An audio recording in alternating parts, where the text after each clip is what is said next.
Got it. All right. Good evening, everyone. It's been a whole month that we've been away from ourselves. Quite a number of you have gotten in touch with the whole ADO volunteer leadership. A number of you have also recommended lots of people to come on here. I also noticed that we are growing on our Telegram channel. And if you haven't joined our Telegram channel, I think this is just about the right time for you to do so. What I'm going to do is I'm going to share the link in the chat box. So if you are not on our Telegram channel, look, there's a lot of resource that we post on there. There's a lot of stuff that you guys are missing. So try as much as possible to join our Telegram channel. But most importantly, tonight, our trainer is in the person of Lois Letchford. Lois, I hope I got it right. You did. Fantastic. So Lois, dyslexia came to light at the age of 39 when she faced teaching her son, Nicholas. Examining her reading failure caused her to adapt and change lessons. Lois was trained as a literacy specialist, studying firstly in Australia, then Texas, and finally receiving her master's degree in literacy from sunny Albany. Lois spent 7 years as district reading specialist in Lubbock, Texas, focusing on teaching children aged 7 to 16 who failed to learn to read. Lois has specialized in teaching children who fall into categories of dyslexia, development language disorder, hyperlexic, and learning disabled. People, tonight, we have the amazing Lois with us. I mean, she's full of life and full of energy. What's more to it? She has promised to give us 2 free books, 2. And ideally it's free, but knowing Reynolds, I typically don't give out things for free. So I'm going to take you guys to a short quiz, after which I'll look at the ranking table and then I'll dash out for the first 2 people. So people, meet Lois. Lois, meet the people of Africa Dyslexia Organization. I believe that whilst the training is ongoing, we'll have a lot more people join us. So please do not worry if you see a lot more people join. And actually what that means is that the training is fantastic. So we are getting a lot more people to be on. So thank you very much. In the sign language explanation or demonstration also is Mr. Martin Aktakwesi Yamiche.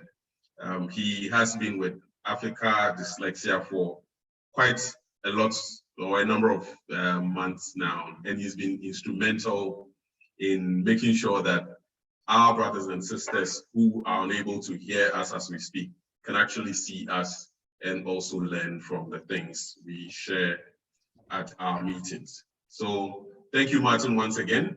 Lois, I'm going to give you the platform to speak. Thank you.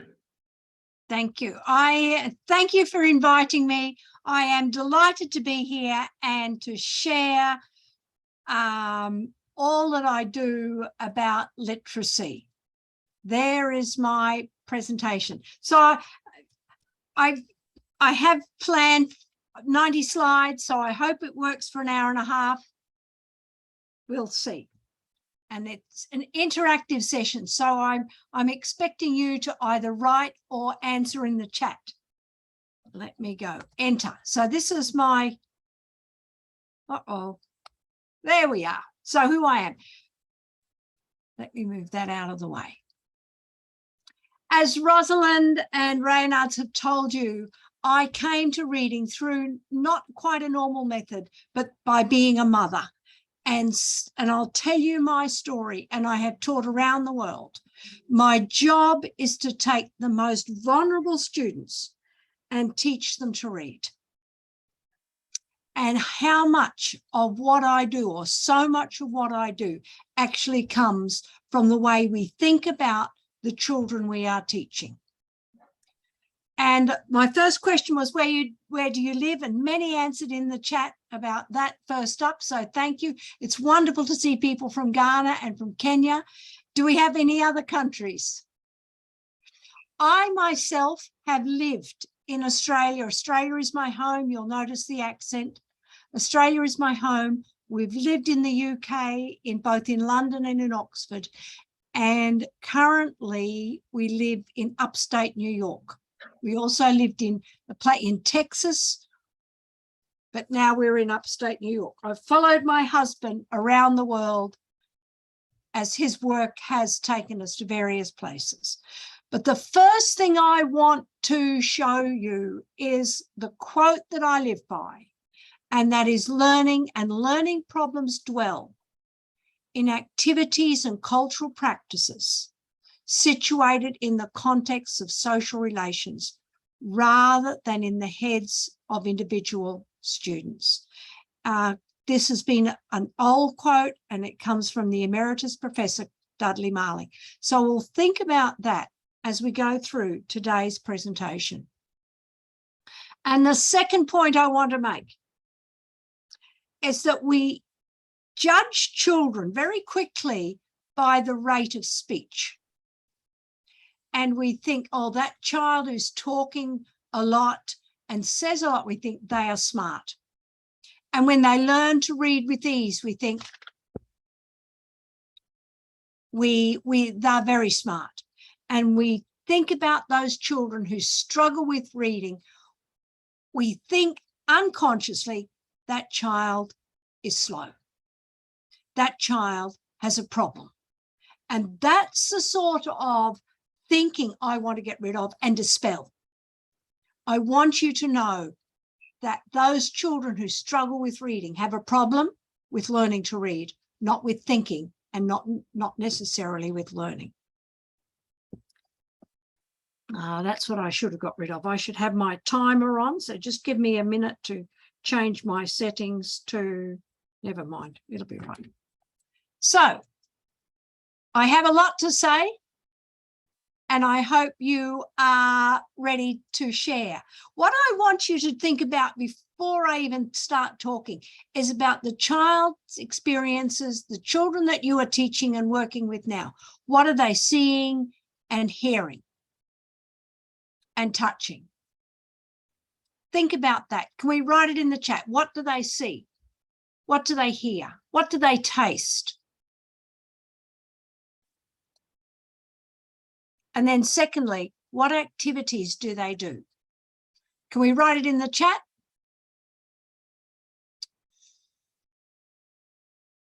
Put answers in the chat. What are they doing? What are your children doing?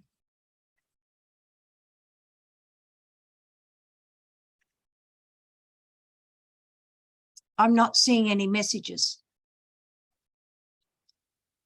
And then the next, minimize it. Where do children play, and what are they playing? Because this is all important. And then we go to the other side of it, and what are children reading in books? What are they reading?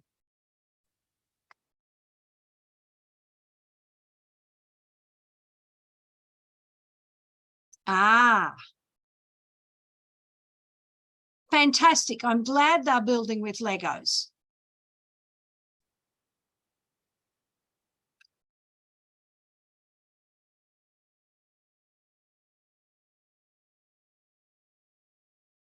They're sharing their experiences. That's excellent. And what are they seeing in the books? What are they seeing and reading about? Is there a connect between what they're seeing in books and their childhood experiences? Or is there a disconnect? And that's what we'll explore a lot of today. So is this Ghana? And are they seeing things from their own cultural background in books, or is it different? Yeah, I should have done this right. And then what are they reading in books? Is there an exchange of information between their life and the life of books? Where are your books coming from? What books, children's books, what books are your children reading? Ah, puzzles. Group work and role play, fantastic. Yeah. Classroom walls, excellent. Excellent. And what I'm going to do is I'm going to tell you a bit of my story to start with, because my story puts me in the position of being here today. And without my background, I wouldn't be here. And my story began in 1994 when this little boy, my young Nicholas, went to school. And he had done okay in preschool. And I asked the kindergarten teacher or the preschool teacher, what's going to happen next year? And she said, oh, he'll be fine. He'll be fine in school. He's a bit slow, but he'll be fine. He goes to school on day one and he was terrified of going to school. And it took the teacher 1 week for her to say, well, you know, he's so far behind. I don't know what I'm going to do with him. Throughout that year, he bit his fingernails, he wet his pants, and he stared into space. I didn't know that the teacher shouted at him every single day. The result at the end of the year is the way we do it in Australia, in the Western countries, is actually not a very healthy way, is we test the child. And the testing showed that he can read 10 words. He's got no strengths and he's got a low IQ. When we go down the route of testing, we are looking at the child's supposed strengths and weaknesses. According to the testing, this boy had no strengths. And when you have a test that says they have no strength, it impacts the way we see them, both as parents and as educators. And you can see this as a verbal score. Everything is in the well below and below average range. He's got one component, digit span, that's in the average range. That goes on the child's record. However, my journey happened by accident, as my husband had study leave in the UK in the following year, in 1995. So we head over to England and I take Nicholas with me. And I take a series of books called Success for All, Phonics-Based Decoding, and I start working with him. They had little words, no pictures. He was to decode the word, sound out the word, say the word, and move on. They were an abject failure, as Nicholas got to the end of the page and he had no clue what the first word was. I was tearing my hair out, wondering, what do I have to do to teach this child to read? Because we had standardized books, we had standardized ideas, and decoding is promoted as the only solution. The disaster happened. I'm in overwhelming pain, thinking, what else do I have to do to teach this child to read? And my mother-in-law was with me, and she said, Lois, put away what's not working and make learning fun. Her words allowed me to try something else, throw out what's not working and try something. And the first thing I did was wrote a very simple poem. And the poetry transformed Nicholas's learning immediately. I didn't expect him to do anything. I read the poem to him. We read it together, and then he illustrated the poem. And this poem of Mug of a Bug is his illustration. From there, our poetry exploded.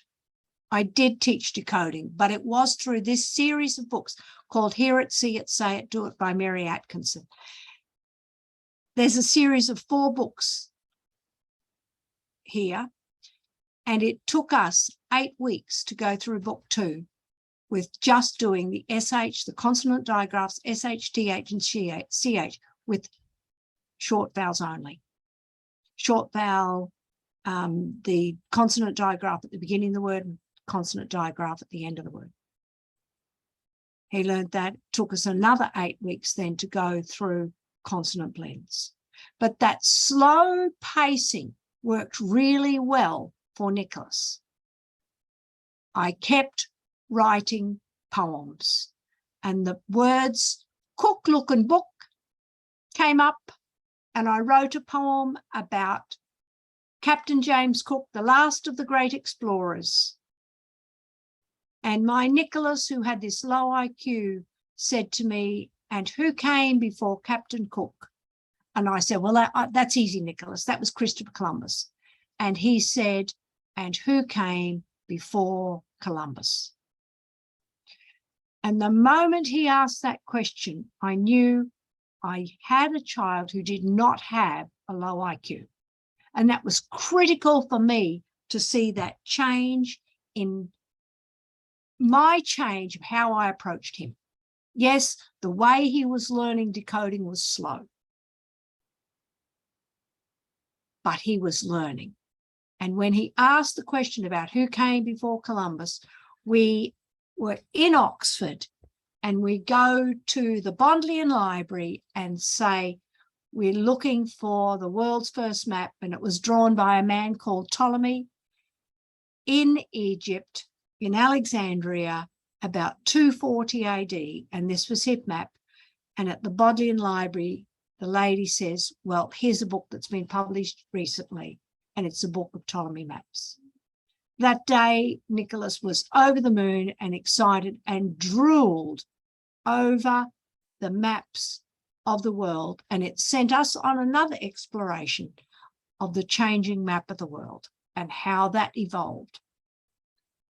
So seeing that was really important. And then we went back to school, and I'm meeting the lady, the diagnostician, who had done the testing the previous year. And I said to her, "Well, you know, Nicholas has done so well. I'm so excited about all that he has done." And she put her hands on her hips. She looked at me and she said, "Well, he is the worst child I've seen in 20 years of teaching." As a mother, I didn't know what to say. So I just left. But I thought about what she said, and I returned to school that day, and I said to her, "Well, if he is the worst child you've seen in 20 years of teaching, don't expect him to learn like everybody else." And that was the day that I started to think, what else do I have to do as a teacher and as a mother to teach my child to read? And something quite extraordinary happened. Change the teaching so they can learn. That's my goal. And as a teacher, that's what I want you to do. Change it so the child can learn. Then the reading teacher. Nicholas has two teachers. He has a classroom teacher and a reading teacher. And the reading teacher sent him home the word saw, the sight word saw.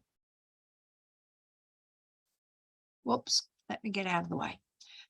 And she sent home these two sentences. "I saw a cat climb up a tree, and I saw a man rob a bank." And Nicholas read, "I saw a cat." He said, and he stopped after cat.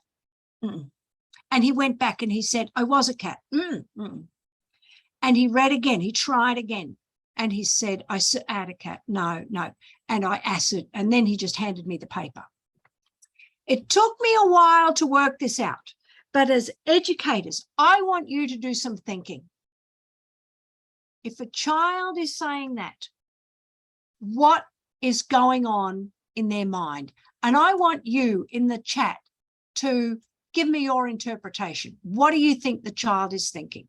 He stopped after the word cat. "I saw a cat," he said. Then he said, "No." Why would a child stop there? And then he went back and he tried again. So what do you think? If you heard a child say these words, what would you be thinking?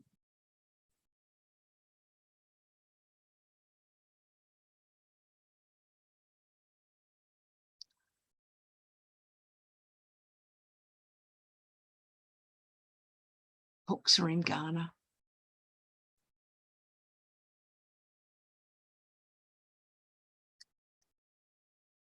I haven't got any messages. It's slow coming through. What would you be thinking if you heard the child say, I saw a cat?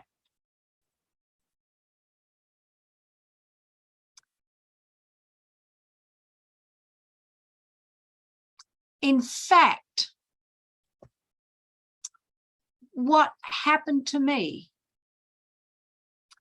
was that, you know, as I said to you, we had spent 6 months in another country. We'd spent 6 months in Oxford. And the teacher, probably thinking he didn't see one, exactly right, he didn't see one, wondering where. Exactly, I saw a cat where? I saw a cat.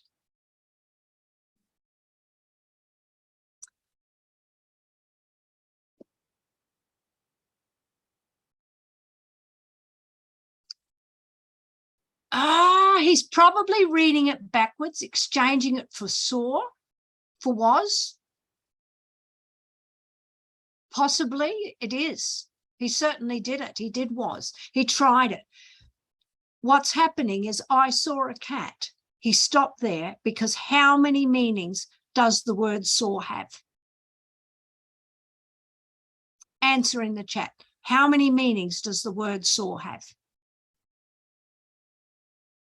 He personally did not see a cat. You're absolutely right. He didn't see a cat.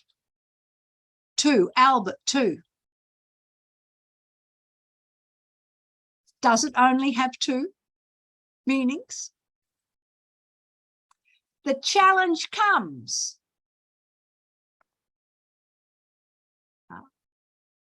Nicholas had seen. Perfect. Cutting and the past tense of the word to see. Saw as in a tool. Fantastic. What Nicholas had physically seen was a Gutenberg Bible, and he knew standing in front of it, he didn't cut a Gutenberg Bible in half. And what's happened here on this last page is he has taken the concrete meaning of the word saw, meaning to cut. I cut the cat, as opposed to the one the teacher wants, as meaning the past tense of the word to see. Words with multiple meaning cause children who are dyslexic problems. They take the concrete, not the abstract. And when you then take them to where what they have seen, we change the outcomes for the child. If children don't get a word like saw correctly, whoops, where am I going? Backwards, backwards, backwards. There. What Nicholas had seen, the moment I said to him, Nicholas, what did we see in England? His brain was clicking in. We saw a Gutenberg Bible. We stood in front of a Gutenberg Bible, and what did we do? We looked at it. Did I take a saw into the British Museum or the British Library? No, no, no. Did I take a saw to the Gutenberg Bible? Of course we didn't, because he knew the value of a book that was first printed. So he knew then that we as the readers have to do the thinking, and we looked at it, we didn't cut it. And the teaching and the words we use when we teach become critical. This is the way I teach the word saw for my students now. I ask them to type in the word saw on the computer, and I ask them to click on images and pick out an image that they choose. And then I write underneath, this is a saw. That's the first meaning, the concrete meaning of the saw. The second meaning is then, what are they doing? They're sawing a tree, and they're using a saw to saw the tree. So you've got 2 meanings for the word saw there.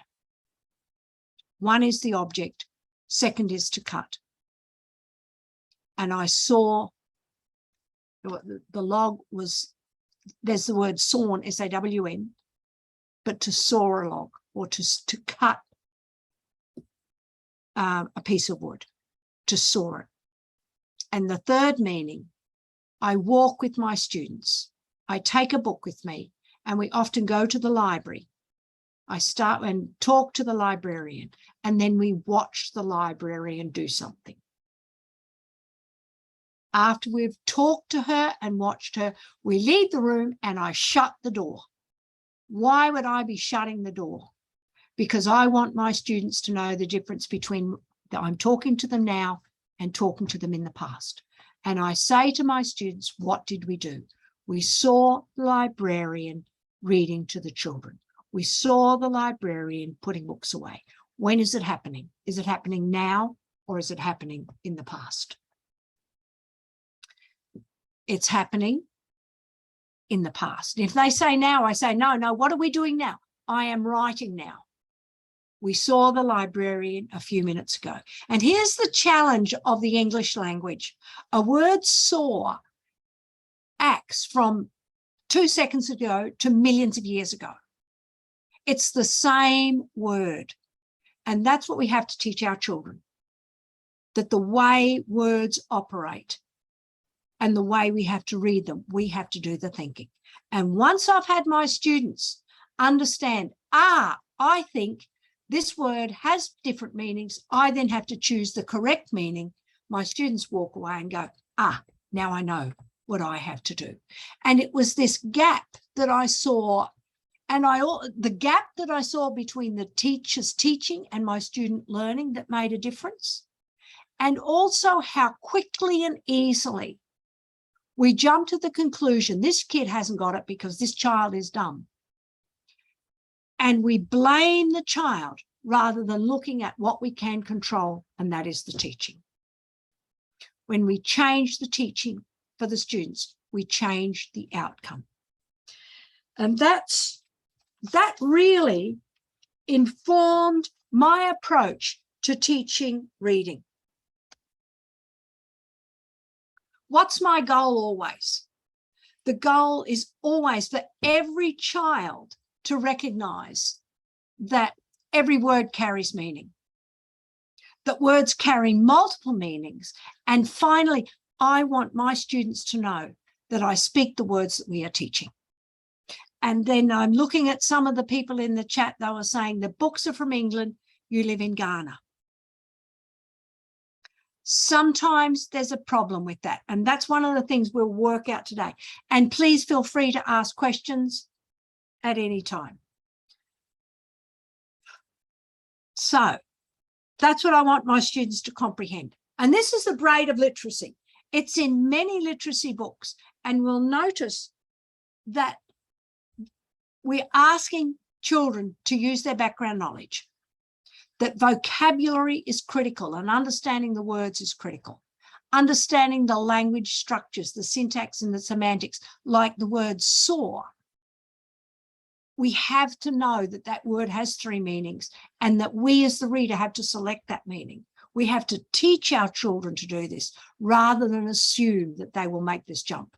Now, the gap here is that skilled readers, those who can do it easily, will make those jumps.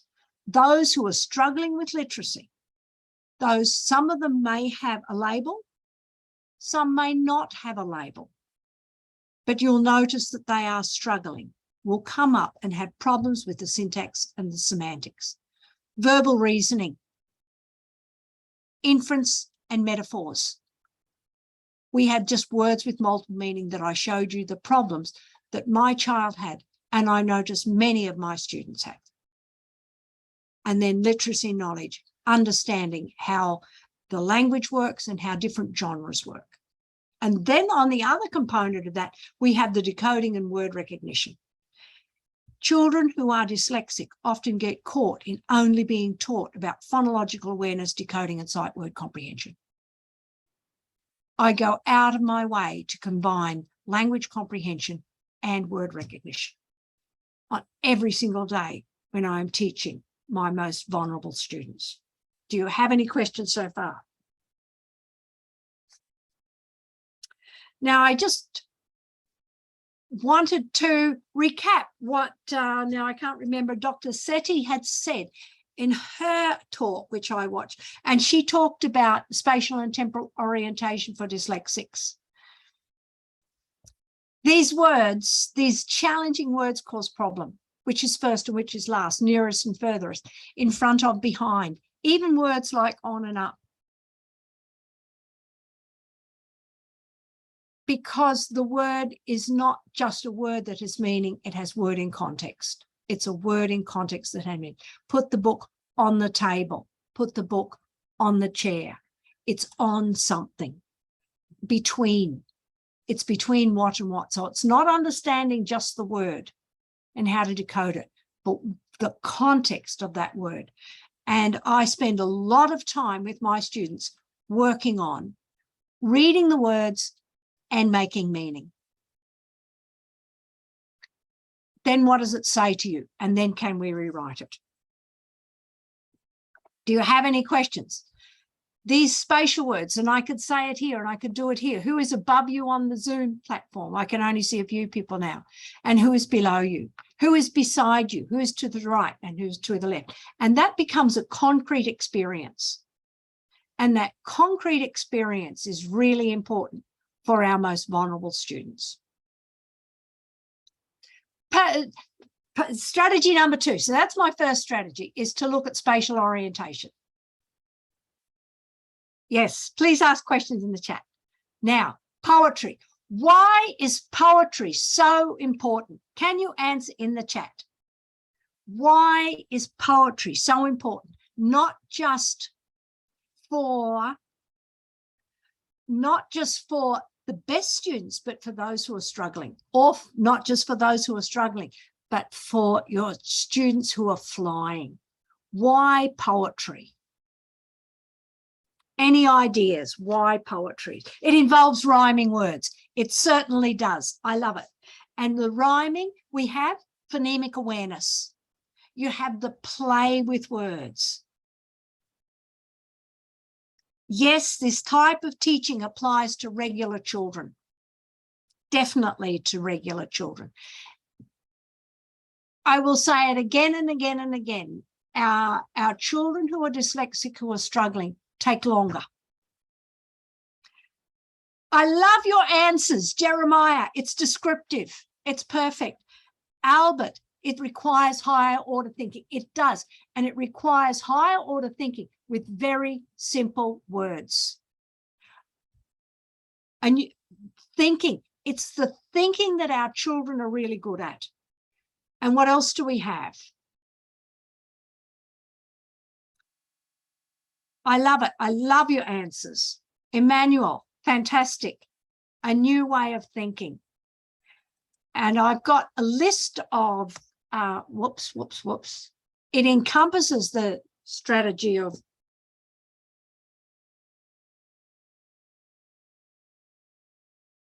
use poetry. Here we are. Here we are. We relate to the events. Yes. We're using background knowledge, vocabulary, language structure. I love that we can use repetition. The more we repeat poems, as I've said there, it lines the brain with language. And if you start using the poems and using a line from a poetry, it'll be through their oral language and come out in both their reading and writing. You're asking for short-term and long-term memory. Visuals. Brilliant, Albert, to play with words. The children who struggle the most are those who cannot recite a poem accurately. I have a poem for my students about a jack in the box. The jack in the box pops out and he wouldn't go back in the box. He cried. Hey, and it's a jack in the box. There's a quack in the box, and a duck lives in here too. And my little boy, and the last two lines were, he finally had to close the lid. And my student couldn't get those words out. And he would say he had to close the box. And when a child doesn't get the words. He's not getting the rhyming words. They're not getting the thinking. They're not hearing it. And they're struggling with word finding ability. And so it's something that I really work on with my students, is not only to read the poem, but can we put it into their memory? And you've got fluency with all of that. And then it develops all of these other components of reading, the literacy, the ones that take over so much of our time. But poetry brings the two together. And I've got a poem for you that I had come up before. And I want you to tell me, what do you think the problem with this poem is? What's the, not so much the problem, but what's the struggle? If you've got children who struggle with this poem, why would they be struggling to comprehend it? The cat in a hat, on a mat with a rat and a bat. Fancy that. Well, it's just not possible. There might be one scratch cat, no rat or bat, and one messy mat. And this is a perfect example of, you know, the high level thinking that we were talking about. Simple, simple words. Most of them are rhyming. So where's the problem?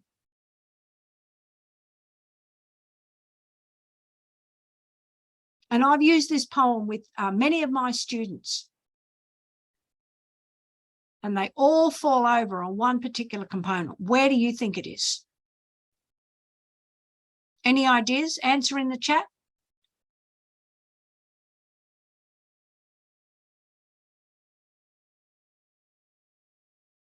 The setting. Yes. Like it, Albert. That's fantastic. The setting. Where's it set?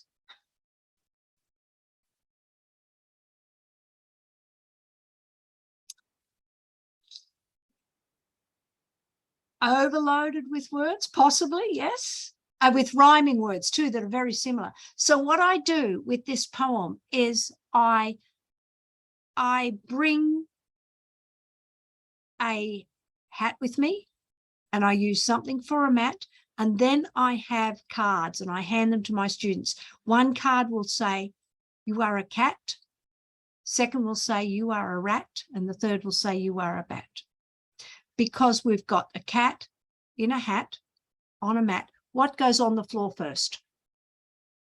The mat goes on the floor, then we have the hat, and then we have the animals in the hat. And the next line is where we have a problem, isn't it? That is, well, fancy that. That is just not possible. What's the that mean? The moment I put my students in the scenario of being in a hat with a rat and a bat and a cat, they know what's happened.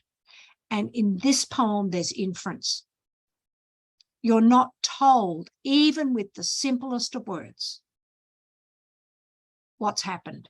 You as the reader have to know that if you've got one scratch cat, the cat's been in a fight, no rat, the rat is dead, no bat, the bat is dead, and there's been a fight because we have one messy mat. The simplicity of the poem ignores the complexity of thinking behind it. It's this poem that I use with my students, because once they've acted it out, now we can read it. Now we've got the comprehension and they're saying, I know what I have to do. Any questions? I'm not giving you a list of things, but I'm giving you a list of strategies that I use with my students. And this next one I'm calling CBA. It should be ABC, but I couldn't do ABC, so it's CBA. What do we want to do with CBA? With every time I'm working with my students, I'm asking them to create connections with their own knowledge. I'm asking them to build background knowledge. And finally, I'm asking them to adapt and act out a text. And to do this, I've got a book for you that I use.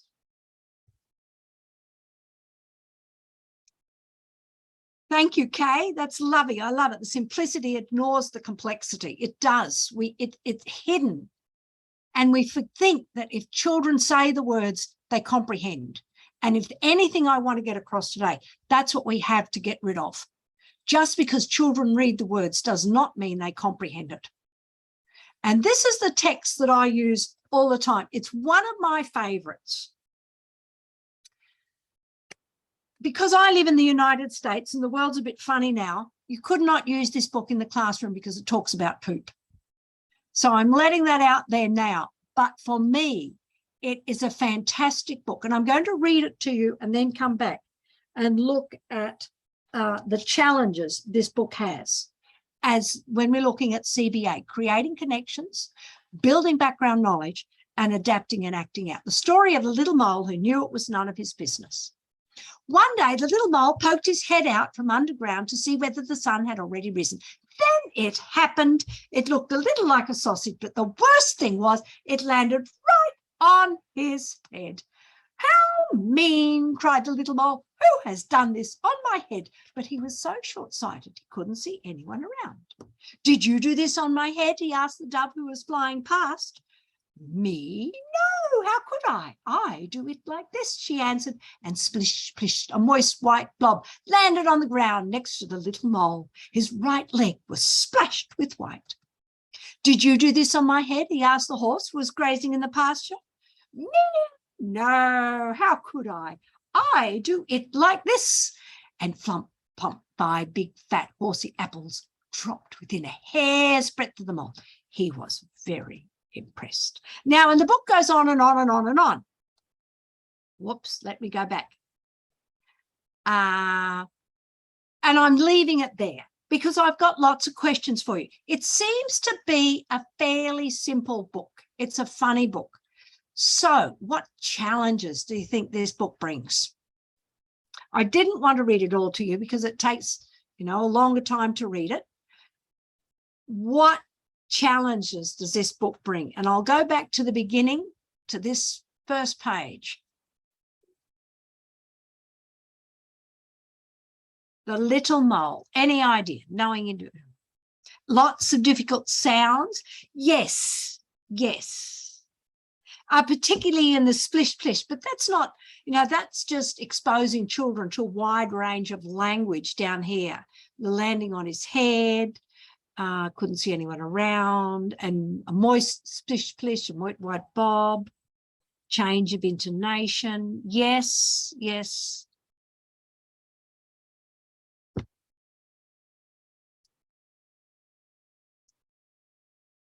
Yeah. So what are we going to do with this book?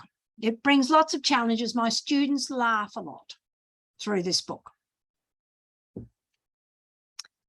This is what we're doing all the time, creating connections, building background knowledge, and adapting and acting out.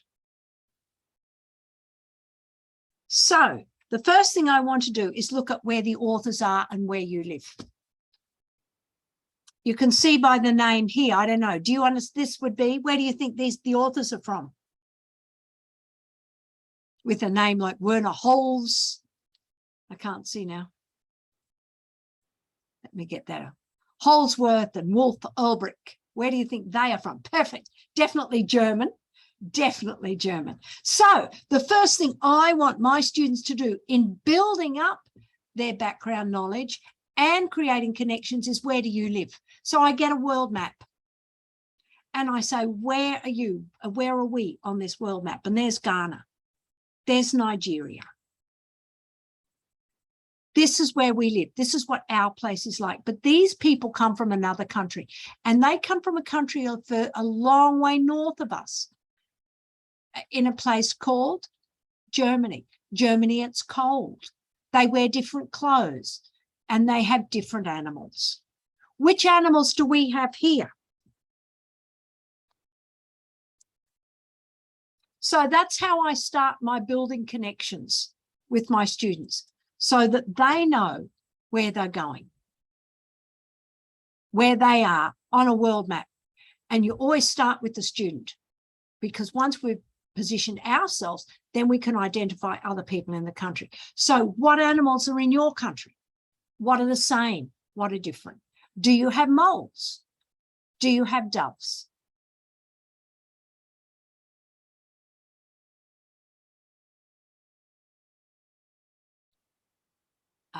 Here we are.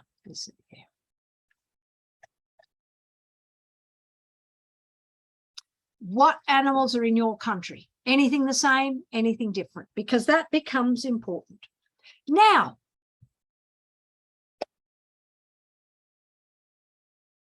the next bit, this is the fun bit.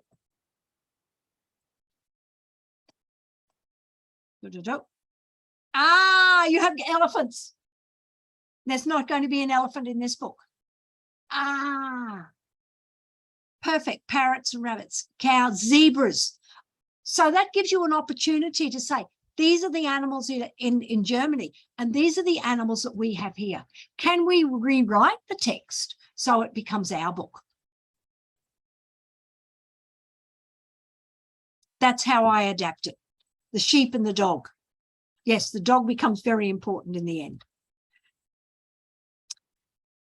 Building up, that happens in this country and this happens here, allows students to see themselves in literature. And that connection, it becomes a critical component. And when you're making the translation from one country to another, you're asking the students to think instead of just accept. And that to me becomes a really important part of learning. Oh, what's happened here again? I need my, there we are. All right. Whoops. Now go back. There's words in this textbook, in this book, that are challenging. What do you think is the most challenging word for comprehension in this book? Answer in the chat. Which is the most challenging word for comprehension in this text? Any ideas? Mole. But there's a picture of a mole, isn't there? To give you clues of what a mole looks like. And we'll come to adapting it. I hope I've got that slide for adapting it. Mole is a noun, not common in Ghana. Business. You're right. Business is a challenging word because it's not standing alone either. None of his business. Perfect, Albert. You've got to read it. None. Marilyn, I love it. None. And you have to read none of his business as a phrase, don't you? Because it's not just none. Knew's a tough one. Who knew it was none of his business? Who thought that it was none of his business? I've got a clue for you. It's not any one of these words. It's actually one of the smallest words in the text. It's the word it. Why is the word it so hard?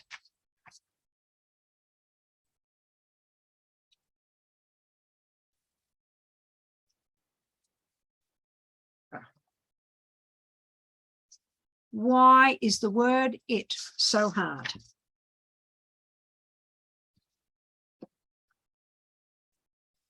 We're missing pages. Such is life.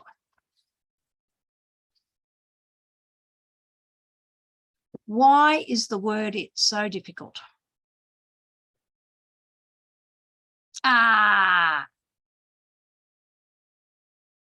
What the it stood for. Perfect, K. It doesn't stand for gender.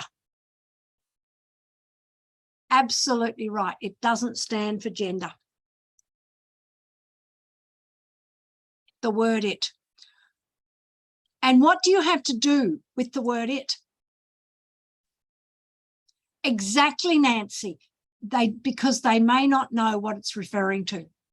And the problem here I have with students is because they laugh at the book, we think they have the comprehension. And that's a problem because we then have to go back to the text and say, tell me what the it is. And then when they look at you blankly, you realize they haven't got it. They haven't understood this word that is what we call a pronoun. And we have to go through the text and say, what else do I have to do as the teacher? What does the it refer to? And I ask them to go on.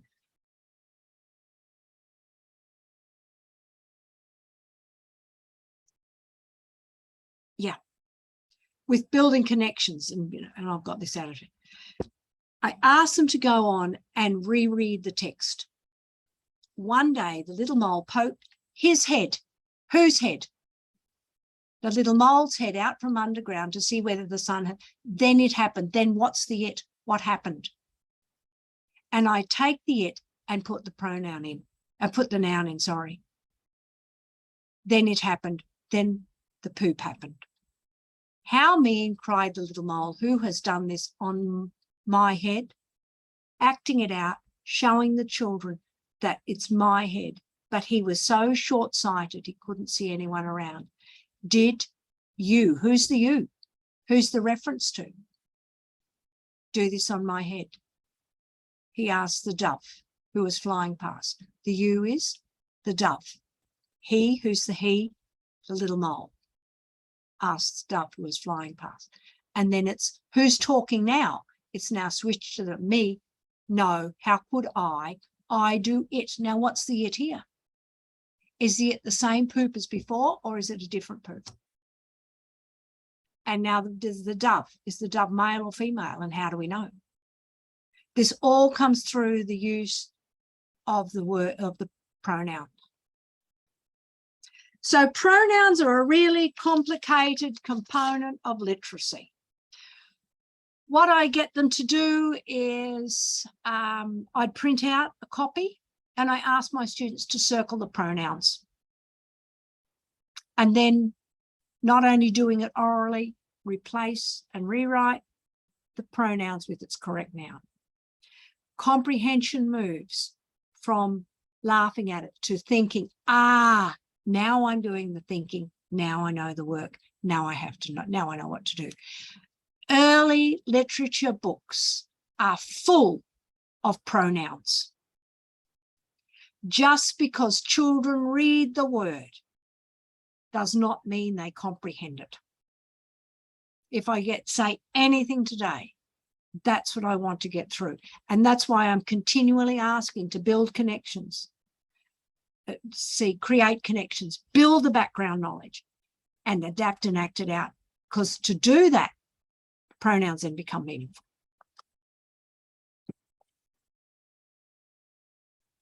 These are the little words that are pronouns. I have texts, or I use books with my students. There will be 100 words in them. About over 20% of the text will be pronouns. So it's not enough for them to just read the words. Read the words and teach the children how to think is what we are required to do.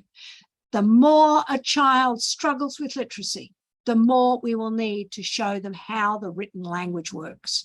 And that's exactly what we're doing with our pronouns. And why is this so important?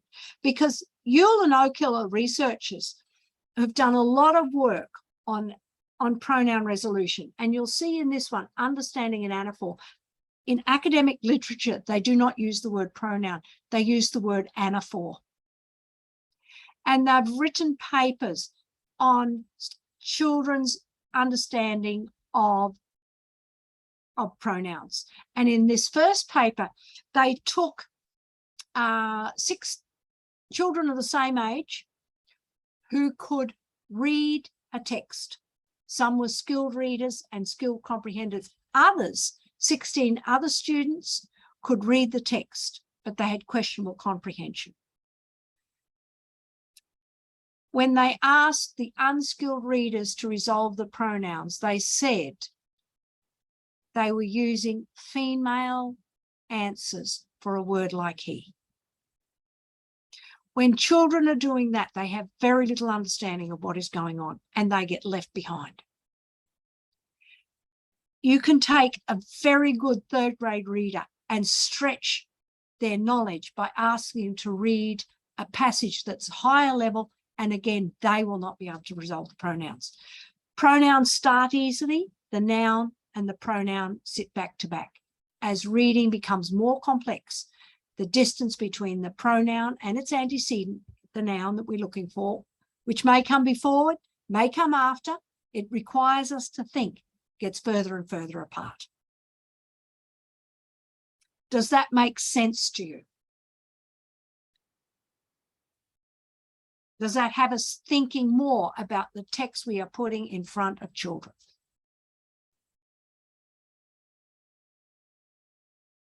Kingsley, you are right. The word it can refer to anything. And that's the problem. So we have to get them to think it doesn't refer to anything, but there's a reason for using that word it. And this is the challenge. If you say to the child, you dropped your hat, you'd pick it up. They would know exactly what to do. But when it comes to a text, that knowledge doesn't transfer.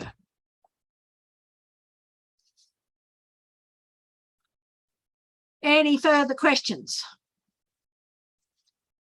This pronoun resolutions material for me comes back to my background in that I went to school in the 1960s and I grew up reading words I could not comprehend.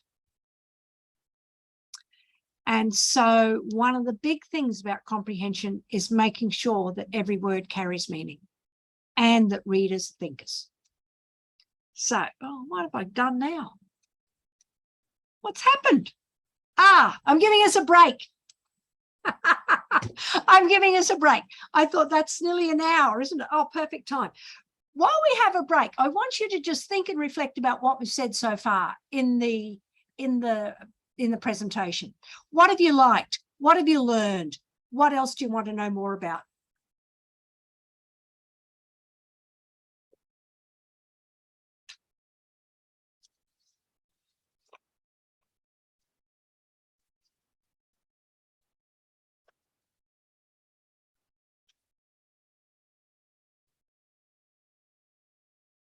Any questions? What have you liked about it? What have we learned? What else have we, what other questions do we have? I'd forgotten I put a break in. I knew when I was doing it, my brain can take in so much. So we looked at position words. We looked at position words and those little words of the in and the on and between and the first and the last. They become important. And understanding how they work in language is important. Second is,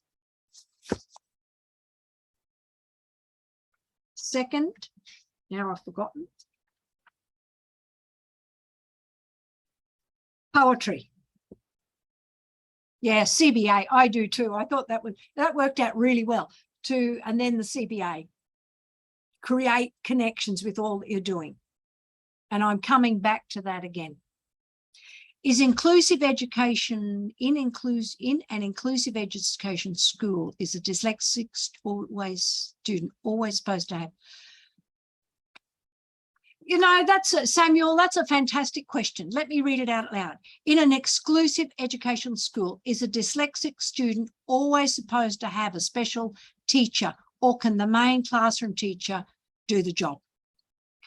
The more effective the classroom teacher is, the less the child needs to have a special education teacher.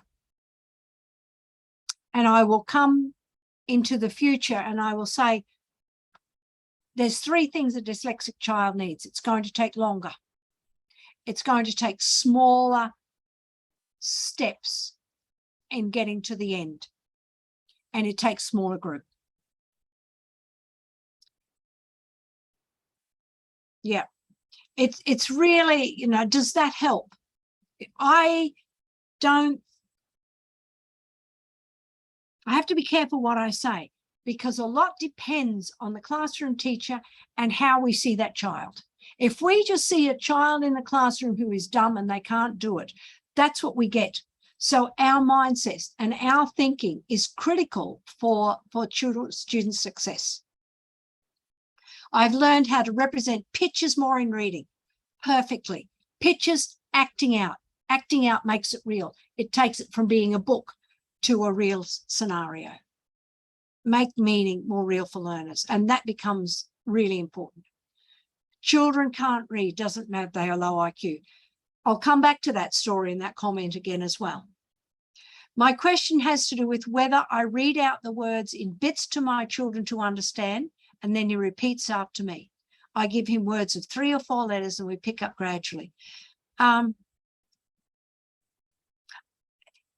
question to you is not a right or wrong. My question is it working? By using this strategy, this is from Guinevere, has to do with whether I read out the words in bits to my children to understand, and then he repeats after me, or I give him words in 3 or 4 letters, then we pick it up gradually. My question is it working? Or is it not working? You can choose as the teacher to do it, and you have to be the judge. Yes, it worked. No, it didn't. And if it's working, you say, great, let's try it again. If it doesn't work, then we say, it hasn't worked. What else do I have to do? I don't see hard and fast rules in teaching. I see trying it. You start with a scientific basis. You know you have to do these certain things. But the question always is it working with that child or in that classroom?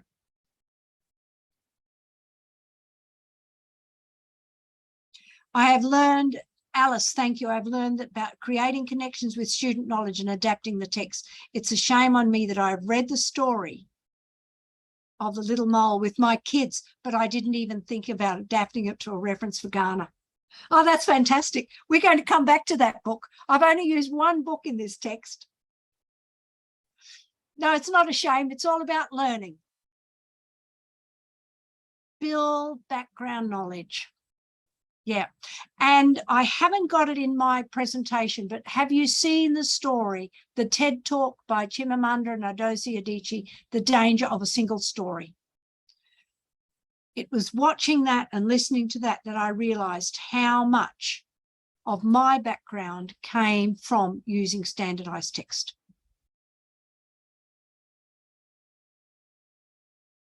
The 3 letters more easy for them to remember than 4 or 5. If you're using 3 letters, are you using words that are real? Create a context for 3-letter words because we use them in our oral language. No word sits in isolation. Every word sits in context and we use it in context.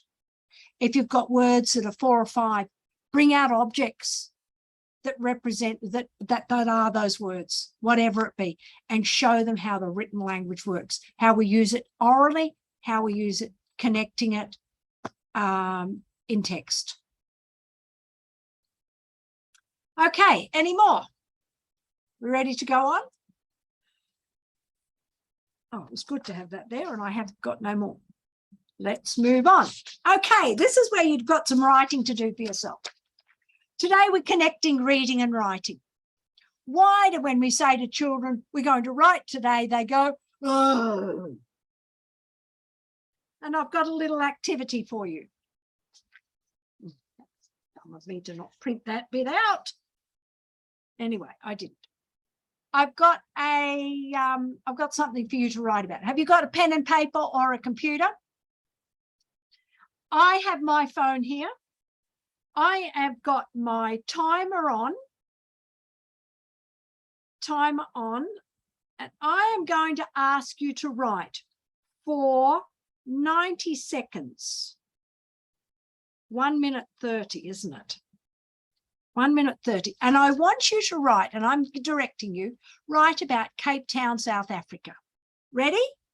Is everyone ready to write?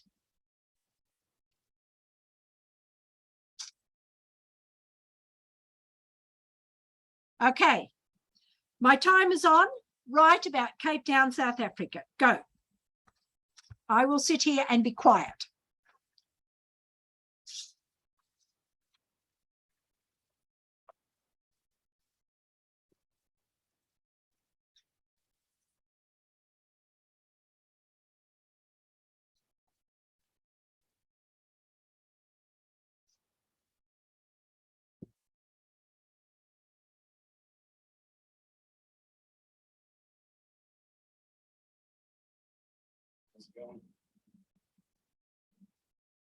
So it's supposed to write about standing.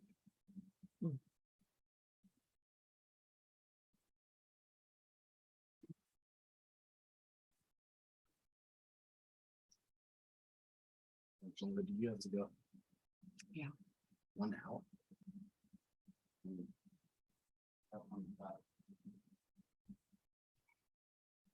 Keep writing. I want you to write and I'll tell you when to stop.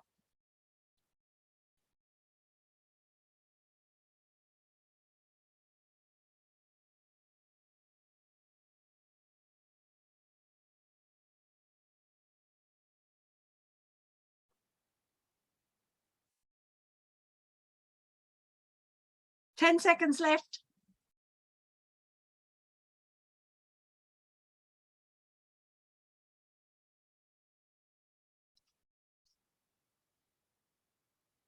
And stop there. Okay. All right. That's number 1. You've got 3 things to write. Get out. That's number 1. Second time to write. I want you to write about your hometown. Ready? 1 minute and 30 seconds. Ready to go? Think about it first. Your hometown. Ready? And just keep writing until I tell you to stop. Go.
You're right about it. Keep writing until I tell you to stop. You've got 26 seconds left.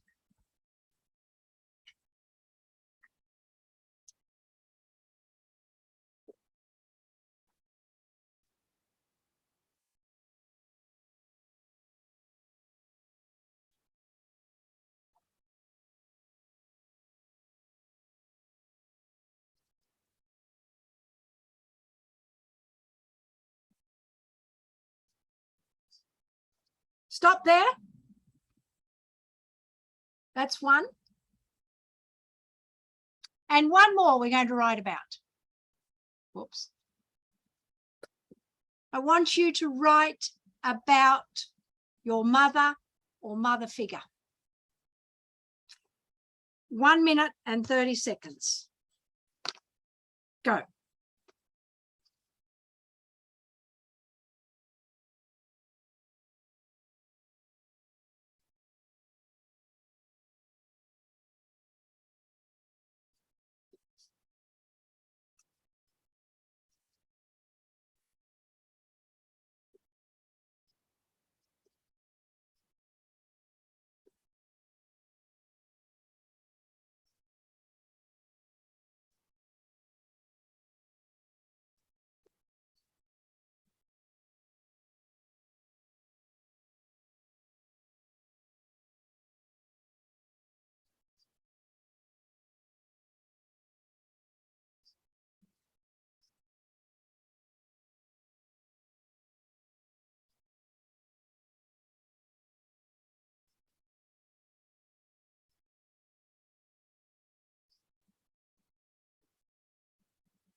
Okay, stop there.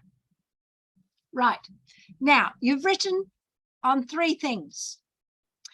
I want you to count the number of words you wrote on each one. On South Africa, and put them in the chat. So South Africa, my hometown, and then my mother. So it'll be 3 numbers. How many words did you write?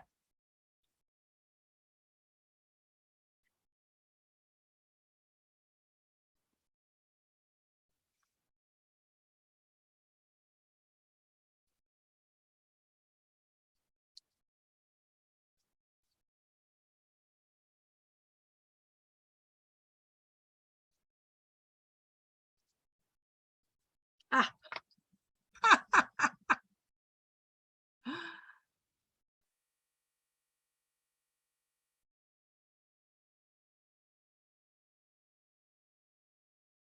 My mother, 22 words. What about South Africa and your hometown?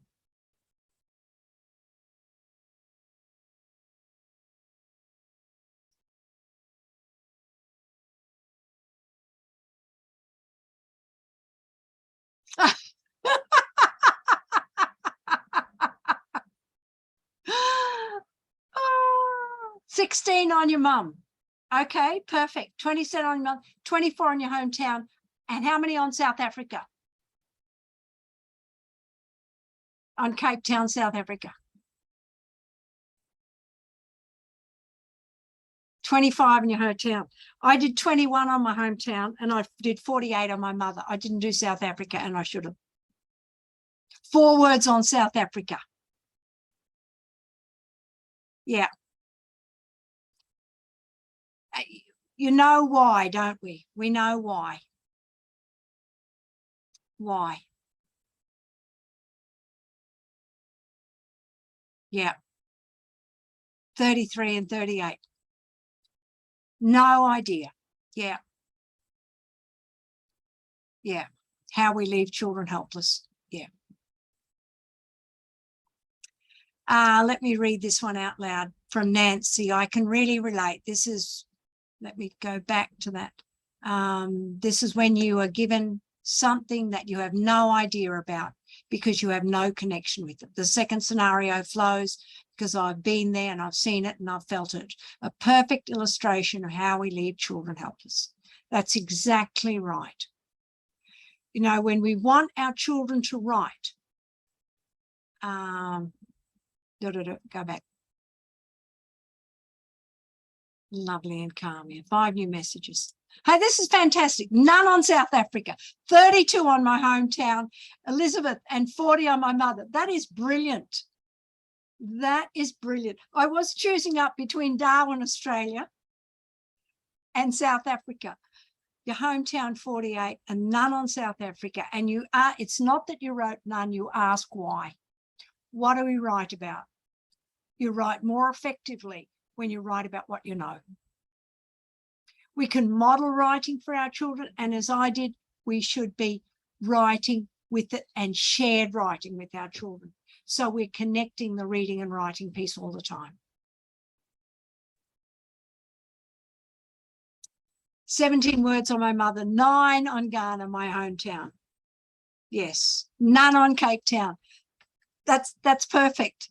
You know, and when we give children activities or writing activities of which they struggle, now we know why.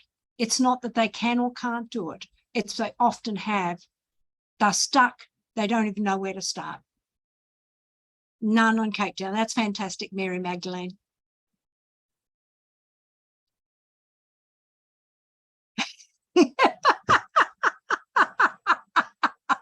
Eric, I love it. I love it. Why? I actually asked why and what and how on South Africa. It's a valid question. Why should I do it? And don't we do that to our children? When we're reading books from England that come from England, is this what our children are asking? Or can we take those books and then make them more culturally appropriate for our children?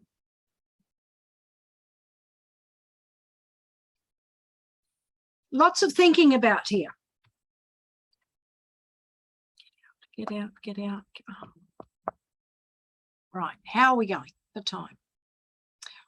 Yeah, I love it, you know, that we can ask those things. Whether our children are diagnosed dyslexic, whether they're great in school or whether they are struggling, We have to create active learners. Excuse me, there we are. What is an active learner? Answer in the chat.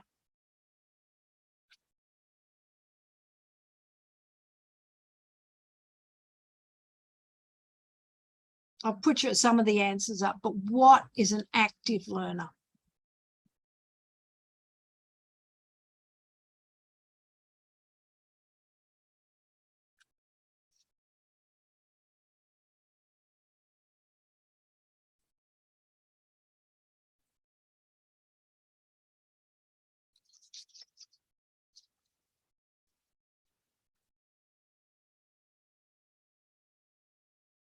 Any idea? What are you now? Are you an active learner in this presentation, or are you a passive learner? Because there's two types of learners, some are in between. Constantly learning. What's an active learner? Albert, I love it. Alberta, one who is contributing positively to a discussion and communicate what they have taught. Have you ever sat in a class or sat in a presentation, participating in the class? I lose focus in learning, involved in the learning process. Perfect, Eric. Have you ever sat in a lecture and just thought, when can I move on? When can I do something?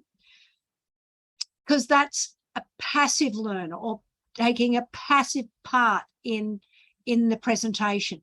Learning when you are passive leads to limited learning. Passive learning leads to limited learning. Active learning is when you have growth. When you were writing about South Africa, willing to be involved, willing to contribute, and leaving the classroom thinking, as we as teachers, have we created active learners with the learning activities that we have produced for our children? Or have we had our children go away from the class and say, thank goodness that's over and we don't have to do it again? An active learner participates in all activities in the class, and that they are left the classroom thinking, so that and this green one is the critical component of what we're doing. And it's what I was able to do with my son when I was teaching him when he was 7 years old. Active learning engages students in deep rather than surface learning. So are we creating connections? Are we building their background knowledge? And are we having them adapt and act it out? When we're adapting and acting out, our students are leaving the classroom saying, what else do I have to do? Applying and transferring knowledge. So I hope all of the strategies that I've given you today are aiming to create active learners. The students who struggle the most are often passive learners, and we're asking them to do the most mundane things. We're asking them to read a word. How can we take that activity and create active learners out of that? What else do we as teachers have to do to have our students go, I want this student to be leaving my classroom thinking? Whoops. Okay, creating active learners. And I want to go back to my book. And I normally do this in a classroom. So what I'm going to have half of us do, we can put our mics on for this one, is I'm going to have Lydia, I love it, involved in learning, active's one who participates in all of the activities and thinking about it, but thinking about the learning. And you can put your mic on, because half of the people here, I'm going to create a story of a little mole who knew it was none of his business. And half will be the mole. The other half of the group, I don't know how we're going to work this out, will be all the other animals he sees, and then I'll be the narrator. Does that make sense to us all? So The story of the little mole who knew it was none of his business. I'm the narrator. One day, the little mole poked his head out from underground to see whether the sun had already risen. Then it happened. It looked a little like the sausage. And the worst thing was it landed right on his head. Now, who is the little mole? Little mole people, what are you going to say? How mean, cried the little mole. Who has done this on my head?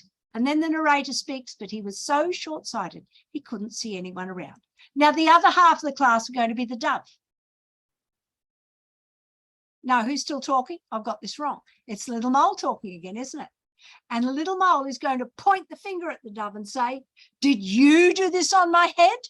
And the narrator comes in. He asks the dove who was flying past. Now, the other class, part of the class, of the dove. No, how could I? I do it like this. Narrator, she answered, and splish, splish, a moist white blob landed on the ground right next to the little mole. His right leg was splashed with white. And so on and so forth. Whoops, whoops, whoops, let me go back. And so you can see how using a book like this and acting it out changes it from being a student passive exercise to a student active exercise. And then we can go back and, like I said before, change the animals to be the African or animals from Ghana. Do you have a mole? No, we don't have moles. So what other animal could we choose? And we know it's got to have some characteristics. It can't be a prairie dog. Why not? Because prairie dogs are got good eyesight. We need something that is blind or almost blind. Why is the blindness important? Because he's short-sighted and he can't see the other animals. Does that help with the way we're seeing things? Thank you, Eric. Involved in learning. How's our time going? We're doing well. Any questions? Active learning. As I said, with literacy, what is really important is that we have to know that the learning at the beginning for those who struggle with literacy will take longer. It takes more repetitions. It requires smaller steps. We, as the teacher, have to put more steps into the process. Skilled readers, those who learn with these, they can take bigger jumps. We don't have to do like the inference and the acting out. They get it. But the more we take those steps, the more inclusive we are, and we're engaging all the people in our classrooms, in our classroom. And then we have smaller group instruction that also helps our children become more successful in learning to read.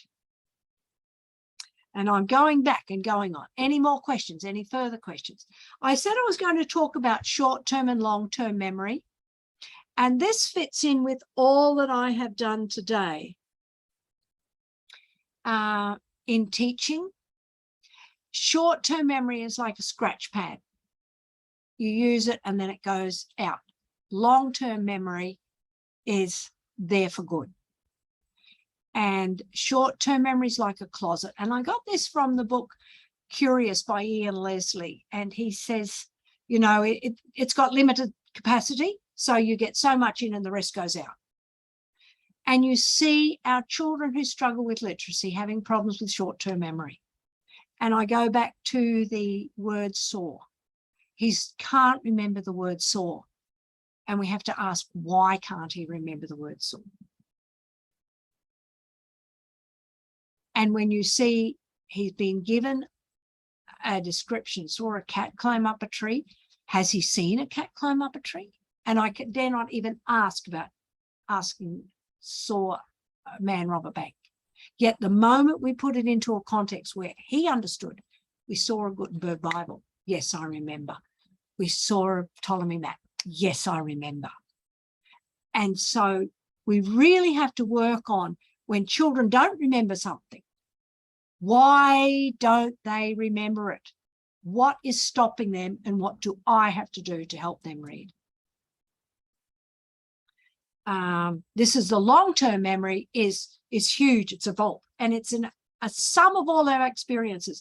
And Ian Leslie, in this book, Curious, went on to say how important it was that we gain knowledge and gain facts. Because once a student has facts, they can start making connections and links.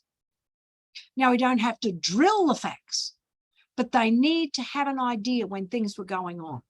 And historical facts, geographical facts, making connections. And like I did with the book, the authors of Little Mole came from Germany. Germany is not a place in space. Find it on the globe. Make a relationship between where you live and where Germany is. Make a relationship between where you live and the equator. And why is Ghana and why are Nigeria hot? Because we live by the equator. What is it like in Germany? It's further away from the equator. It's closer to the Arctic. You're building up knowledge all the time we talk. And you're encouraging children to think further than we've just read the book. It was a funny book. Okay. I go back to this short-term and long-term memory. And I always forget these words. Because Briggs-Meyer says, what can remember, what can't remember?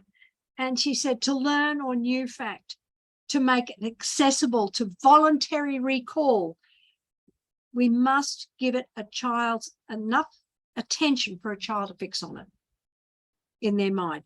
Learning attention depends upon a child's unconscious insights. So if a child gets the word saw, and the word saw has 3 meanings, we know we can go on and do it. When a child doesn't, it stops their learning. And if we only go back to I saw a cat which the child has never seen, we've lost that child because it didn't make sense the first time. Unconscious insights. I haven't seen a cat climb up a tree. And then I'm cutting the cat in half. Totally confused. Language doesn't make sense. Memory is impacted. The unconscious insights allowed us to learn, like a bee stings. It's a physical happening. That little animal, big bite. Don't go near it. It doesn't take many stings to work out, I don't need to see it again. How much attention the learning process requires, it depends on the unconscious insights. And if they don't have the insights to make sense of new information, it goes into separate and arbitrary facts. Hard to understand, hard to remember, devoid of interest, and takes an inordinate amount of attention to be learned. That's where we often put our children who are struggling with literacy. We say they can't do it. They've got no memory. Forget about it. Instead of saying, what else do I have to do? And how can I make it meaningful? When they do have the insights, it can be learned permanently if it's intrinsically interesting, surprising, personal, or funny. If it's relevant, related, connected, and meaningful, it becomes easy to recall. And this becomes the whole crux of all that we're doing. We have active learners. We're building connections. We're creating connections, building background knowledge, and creating active learners, adapting and changing plays for our students. So what sort of classroom are you being created? What sort of classroom is being created? What have we got for our students? Are they happy to come to school? And are we making them say, yes, you can do this? I've talked a little bit about emotions, but when we're writing about South Africa, think about what emotions were involved. How many words did many people write? None. How were you feeling about writing about South Africa and Cape Town? How did that change when I asked you to write about your hometown or your mother? If we connect our learning to emotions, how much more are our children doing exactly the same thing?